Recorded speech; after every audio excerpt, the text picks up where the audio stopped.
Guys आज के इस वीडियो में हम बात करने वाले हैं कि हम किस तरीके से फाइल को रीड कर सकते हैं। तो without wasting your time let's get started. So जैसा कि हमने पिछले वीडियो में देखा था कि ये मोड्स होते हैं हमारे फाइल्स के एंड इन मोड्स के अंदर हम फाइल को खोल सकते हैं एंड बंद कर सकते हैं। इस वीडियो में हम इनका प्रैक्टिकल यूज़ करने वाले हैं। तो उसके लिए हम इधर राइट क्लिक करेंगे, पाइथन फाइल पे जाएंगे एंड लिखेंगे tut 22.py and that's it. नहीं लिखना है हमें। तो फाइल को रीड करने से पहले हमें एक बहुत ही इम्पॉर्टेंट चीज़ चाहिए। वो इतनी बड़ी वो है एक फाइल, बिकॉज इधर एक भी फाइल नहीं है हमारे पास एंड हम पाइथन फाइल को भी रीड नहीं करेंगे। हम स्टार्ट करेंगे txt फाइल से। इधर राइट क्लिक करेंगे, फिर से फाइल में जाएंगे एंड इधर फाइल पर क्लिक कर देंगे। या तो फिर एक और ऑप्शन है, आप इसको right click open file explorer करके इसके अंदर एक नई फाइल क्रिएट कर सकते हो। ठीक है, इधर न्यू में जाके एंड जो भी फाइल आपको बनानी है, मैं भी टेक्स्ट डॉक्यूमेंट पे क्लिक करता हूँ एंड लिखता हूँ डेविल। ठीक है, एंड इधर एक devil.txt बन जाएगी। ये बन चुकी है devil.txt। तो इसके अंदर हम कुछ मसाला डालेंगे। ठीक है, खाली फाइल को हम रीड करने का कोई मतलब ही नहीं है। हम कुछ मसाला डालेंगे इसके अंदर, वो होगा कंटेंट। एंड कंटेंट में हम लिखेंगे Devanshu is a good programmer and और दो चार चीज़ें लिख सकते हो, जस्ट लाइक कि Devanshu is also a good YouTuber. अब ये बात में कितनी सच्चाई है वो आप मुझे कमेंट्स में ज़रूर बताना कि अच्छा यूट्यूबर हूँ कि नहीं मैं। एंड बस ये दो चीज़ें रखेंगे अभी हम एंड इधर आएंगे वापस। तो किसी भी फाइल को खोलने का एक सिंपल सा तरीका है, वो है इस तरीके से आप लिख दो ओपन एंड फाइल का नाम devil.txt। ठीक है, devil.txt सी जैसे रन करोगे, ओह कुछ आया ही नहीं। तो बेसिकली हमें सबसे पहले क्या देना पड़ेगा, ऐसे तो हम नहीं कर सकते। ठीक है, इस तरीके से हमारी फाइल तो ओपन हो जाएंगी बट हमें कुछ दिखेगा ही नहीं। तो हम फाइल ओपन करके करेंगे क्या, हमें एक पॉइंटर लिखना पड़ेगा एंड ज़रूरी नहीं कि ये एफ ही हो। ठीक है, आप कुछ इस तरीके से भी लिख सकते हो। ठीक है, एंड आप इस तरीके से फाइल कुछ इस तरीके से भी लिख सकते हो, बट मैं भी एफ लिखूंगा बिकॉज इंडस्ट्री स्टैंडर्ड है, सब लोग एफ लिखते हैं। तो आप भी एफ लिख देना एंड ऐसा कोई नेसेसरी नहीं है। ठीक है, देन एक वेरिएबल बनाएंगे कैन या फिर कॉन। ठीक है, तो भी आप प्रोनाउंस करो वो, एंड उसके अंदर हम लिखेंगे f.read। अब मैंने वेरिएबल इसलिए बनवाया बिकॉज ये जो f.read है वो हमें फाइल का कंटेंट रीड करके रिटर्न करता है। ठीक है, हमें प्रिंट करके नहीं देता। तो हमें अब कॉन को प्रिंट करना पड़ेगा। अब जैसे हम कॉन को प्रिंट करेंगे, राइट क्लिक करके रन करेंगे, so this Devanshu is a good programmer and a good YouTuber. एक काम कर, 200 रुपए दे और 50 रुपए काट ओवर एक्टिंग के वजह। लाइक कर दो वीडियो को। तो ये है एक basic syntax of how to read a file और how to open a file. ठीक है, तो सारे स्टेप्स हो गए। अब हमें क्या करना है, एक हमें बहुत ही नेसेसरी स्टेप करना है, वो है f.close। अब इसके लिए मुझे एक कहानी सुनानी पड़ेगी। एज्यूम करो कि आप एंड आपके दोस्त ने एक नई गाड़ी ली, कोई भी गाड़ी हो सकती है वो, एंड आप लोग गोवा जाते हो घूमने के लिए। ठीक है, गोवा जाते हो, रात में आपका दोस्त ड्राइव नहीं कर सकता बिकॉज उसको मेरी तरह चश्मे है। तो उसने क्या किया, गाड़ी साइड में लगा दी एंड आपने उस गाड़ी का दरवाज़ा खुला छोड़ दिया। सुबह देखो तो गाड़ी गायब। तो क्या आपका दोस्त आपको ज़िंदा छोड़ेगा? तो बेसिकली मैं ये कहना चाहता हूँ कि कोई भी चीज़ आप खोल रहे हो, ठीक है, आप कोई भी चीज़ खोल रहे हो, ऐसा नहीं कि फाइल में ही, आप कोई भी चीज़ स्क्रिप्ट खोल रहे हो या फिर कोई टर्मिनल खोल रहे हो या फिर कोई भी चीज़ खोल रहे हो, उसे आपको बंद करना होगा। क्यों?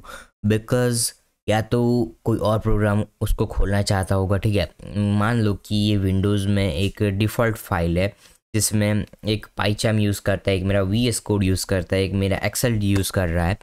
तो ऐसा तो नहीं है कि यार पाइचाम पकड़ के ही रखा है उस फाइल को। अगर वो फाइल को क्लोज़ नहीं करेगा उसका काम होने के बाद, तो फिर यार ये मेरे एक्सेल और ये VS कोड किस तरीके से चलेंगे।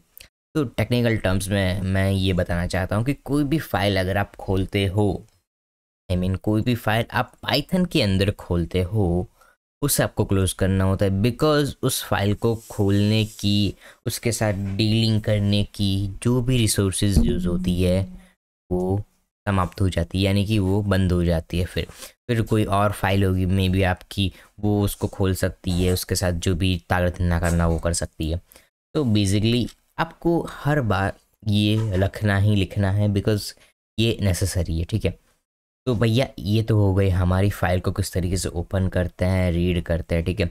अब हमारे पास 3 फंक्शन होते हैं, read, read line and read lines, ठीक है। हाँ ऐसा आता है, तीसरे वाले में ऐसा आता है, ठीक है। तो इसमें क्या है, हम देखते हैं कि 3 चीज़ों में क्या है। अब कई बार क्या है ना कि आप अपने फाइल के जो कंटेंट होते हैं उसको आइट्रेट करना चाहोगे, ठीक है। कोई प्रिंट नहीं करना चाहता, कोई आइट्रेट करना चाहता है। मान लो मैं आइट्रेट करना चाहता हूँ तो मैं क्या लिखूँगा, फॉर कॉन इन फाइल, या फिर फाइल लिख देते हैं फाइल इन कॉन, ठीक है। लिखेंगे प्रिंट। अब आप मुझे बताओ कि क्या आउटपुट आएगा। कई लोग सोचेंगे कि यार ये सारी की सारी जो चीज़ें हैं वो एज इट इज़ आ जाएगी। लेट्स सी, रन करते हैं इसको। ये कैरेक्टर बाय कैरेक्टर आइट्रेट कर रहा है, एंड ये जो स्पेस दिख रही है ना आपको, ये इधर एक न्यू लाइन कैरेक्टर है। जैसा कि हमारा \n होता है ना इधर, इस तरीके से इधर एक \n आ जाता है। वो मैं आपको दिखाता हूँ किस तरीके से आता है। अभी इसको थोड़ा सा साइड में रखते हैं, एंड मैं आपको जो \n है वो दिखाता हूँ कि वो किस तरीके से आता है। एंड ये जो पिछले वाली बकवास की थी उसका भी हम यूज़ करेंगे अभी।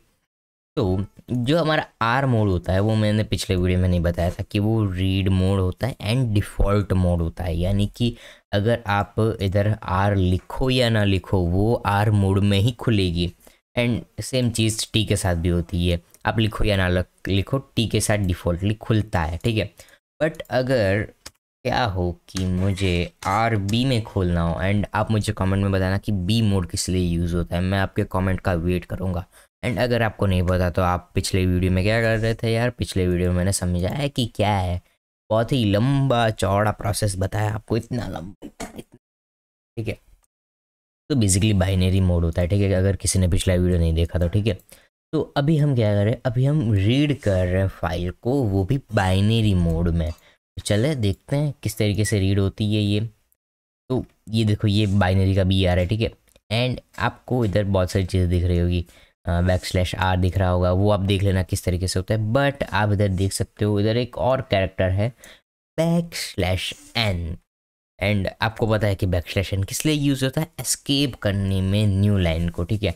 एंड \r स्पेस में यूज़ होता होगा आई गेस, मुझे आइडिया नहीं है, वो ऑनलाइन कर लेना, ठीक है। तो जो हमारा \r होता है वो करेज रिटर्न के लिए होता है, ठीक है। नहीं तो कई लोग बोलेंगे ये यार इसको आता ही नहीं है, मुझे आता है, ठीक है, बट कभी कभी देखना पड़ता है इसको, एंड इसमें इतनी कोई वो बात नहीं है, ठीक है। तो वापस आते हैं हमारे आइट्रेशन पे। ये तो हो गया हमारे आर बी मोड, ठीक है, बाइनरी मोड। एंड इसी तरीके से आप बहुत सारे मोड को यूज़ कर सकते हो। अभी हम रीड कर रहे हैं इसलिए हम आर मोड का यूज़ कर रहे हैं, बट जब हम राइट करेंगे तब हम डब्ल्यू का यूज़ करेंगे, ए का यूज़ करेंगे, एक्स का भी यूज़ कर सकते हैं हम। अगर हमारे पास कोई फाइल है या फिर नहीं भी है तो हम उसका भी यूज़ कर सकते हैं। एंड हम प्लस का भी यूज़ कर सकते हैं, वो भी हम राइट वाले वीडियो में देख ही लेंगे, ठीक है। तो इधर हम देखते हैं कि हम किस तरीके से आइट्रेट कर सकते हैं। तो कभी भी आपको कोई भी चीज़ आइट्रेट करनी हो स्पेशली फाइल में, तब आपको कौन को नहीं करना है, ठीक है, इस वेरिएबल को नहीं करना है। क्यों? बिकॉज ये रीड करके आपको रिटर्न करती है स्ट्रिंग, ठीक है। आपको जो पॉइंटर होता है, इस केस में मेरा पॉइंटर है f, तो इसको आइट्रेट करना है। अब इसको जब आप आइट्रेट करोगे, रन करोगे राइट क्लिक करके दिस, एंड अभी मैं इधर RT कर देता हूँ एंड राइट क्लिक करके रन करते हैं इसको। दिस मस्त RT मोड में खुल रही है, एंड इधर एक \n है इसलिए न्यू लाइन आ रही है। तो आई होप कि आपको पता चल गया कि किस तरीके से आप फॉर लूप से आइट्रेट कर सकते हो। एक बार फिर से समझा देता हूँ, जब भी अगर आपको फॉर लूप या फिर वाइल लूप से आइट्रेट करना हो तब आपको डायरेक्टली पॉइंटर से आइट्रेट करना है, ना कि कोई वेरिएबल से जिसमें आप कोई रीड फंक्शन चला रहे हो, रीड लाइन चला रहे हो, उसमें आइट्रेट नहीं करना है, डायरेक्ट पॉइंटर से आइट्रेट करना है आपको, ठीक है। तो ये हो गए हमारे आइट्रेशन, एंड ये हो गए हमारे रीड फंक्शन के बारे में, ठीक है। अब रीड फंक्शन के बारे में एक और चीज़ कोई टिप्पणी बता देता हूँ मैं। जो रीड फंक्शन होता है हमारा वो क्या करता है, अगर मैं इधर राइट क्लिक करके रन करूँ तो ये रीड कर रहा है, बट ठीक है। बट अगर मैं इधर राइट क्लिक इधर रीड 3 लिख दूँ, रीड 3 एंड रन करूँ इसको, दिस देव आया। क्यों आया देव? अब मैं आपको बताता हूँ, जो हमारा रीड फंक्शन होता है उसके अंदर अगर आप कोई वैल्यू डाल दो तो वो उतने ही कैरेक्टर्स को लेता है। इन माय केस मेरे जो 3 कैरेक्टर है वो ये है, ठीक है, DEV पहले 3 कैरेक्टर। अब क्या हो कि अगर मैं इसको फिर से रन करूँ इस बात को, जब इसको पहले इधर कॉपी करूँ इधर पेस्ट कर दूँ तो सीधे से आपको अलग आउटपुट मिलेगा। किस तरीके से? सीधे से सबसे पहले आपको देव मिला, ठीक है, वो तो हमको समझ में आएगा कि पहले 3 कैरेक्टर आ गए। देन आपको ANS मिला। ANS क्यों मिला? बिकॉज इधर ANS है एंड ये दूसरे 3 कैरेक्टर है। तो जो हमारा रीड मोड होता है वो सबसे पहले 3 कैरेक्टर तो देता ही है, बट बाद में जो कैरेक्टर आते हैं वो देता है, वो पहले के पहले रिपीट नहीं करता, ठीक है। अब आप बोलो कि यार मैं इधर पूरी 3-3-3-3 की पूरी क्रिकेट टीम लगा दूँ, तो फिर वो जितनी स्ट्रिंग होगी वो ही देगा। एंड मैंने बहुत सारे 3 लगा दिए, इतने इंटीजर्स आते नहीं है, तो इस तरीके से एरर भी आएंगे, ठीक है। तो ये देखो आपको इस तरीके से दिखने को मिल रहा है। अब आप बोलोगे कि यार इसमें क्या आएगा, तो गाइस इसमें कुछ नहीं आएगा पहले वाले रीड में। जब आपका रीड फंक्शन एक बार फाइल को रीड कर देता है, उसके कंटेंट को खाली कर देता है, उसके बाद अगर आप कितने ही रीड लगा लो, एक बार आपकी फाइल रीड होके खाली हो गई, उसके बाद आप कितने ही रीड लगा दो 1500 1600 फिर भी वो रीड नहीं करेगा। आपको एग्जांपल दे के दिखाता हूँ। इधर मैं फर्स्ट लिखता हूँ, इधर इस तरीके से मैं फर्स्ट लिखता हूँ एंड इधर मैं इधर लिखता हूँ सेकंड, ठीक है, दूसरा एंड या। अब जब आप देखोगे ना तो आपको पहले में तो ये आ रहा है, ठीक है, बहुत अच्छी बात है, बट दूसरे में ये नहीं आ रहा है। तो इस तरीके से आप कर सकते हो एंड आई होप कि आपको ये समझ में आ गया होगा। ये था हमारा read function and I hope कि आपको समझ में आ गया होगा। एंड एक और चीज़, अगर आप कोई बार रीड कर दे तो एक साथ, ठीक है, अब अगर मैं ये सारी बकवास निकाल दूँ एंड मैं एक बार अगर रीड कर लूँ ना इस फाइल को, यानी कि मैं ये फंक्शन चला दूँ एक बार, देन मैं दूसरी बार फाइल को रीड नहीं कर सकता बिकॉज फाइल खाली हो चुकी है। तो इस बात का भी आपको ध्यान रखना है कि कई बार लोग क्या करते हैं, एक बार रीड चला देते हैं उसके बाद फिर से रीड करते हैं, वो सारी चीज़ें आपको नहीं करनी है। तो अब हम बात करते हैं read line and read lines के बारे में, ठीक है। तो रीड लाइन सबसे पहले देख लेते हैं। रीड लाइन, ठीक है, रन करते हैं इसको। ये देखो ये पहली लाइन प्रिंट कर रहा है, बहुत अच्छी बात है।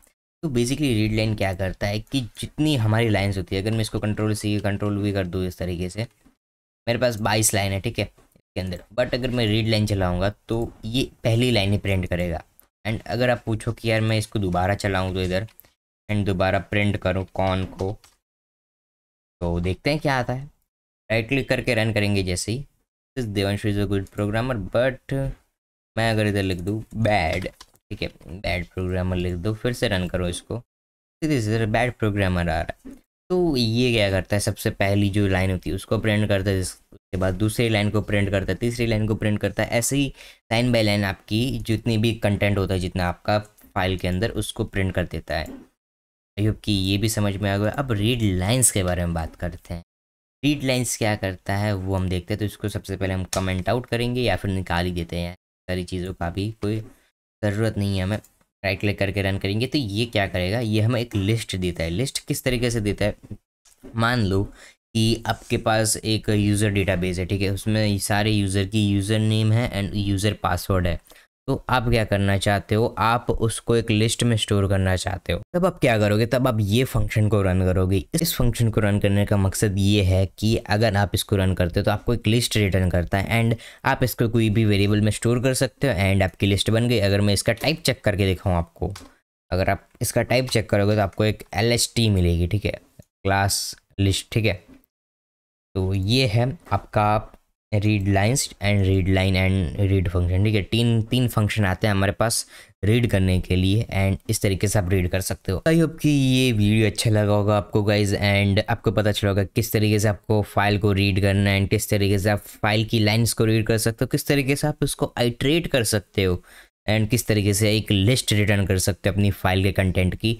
आशा करता हूँ कि ये सारी चीज़ें आपको समझ में आ गई होगी एंड आने वाले वीडियो में हम बात करेंगे किस तरीके से हम फाइल को राइट कर सकते हैं, ठीक है।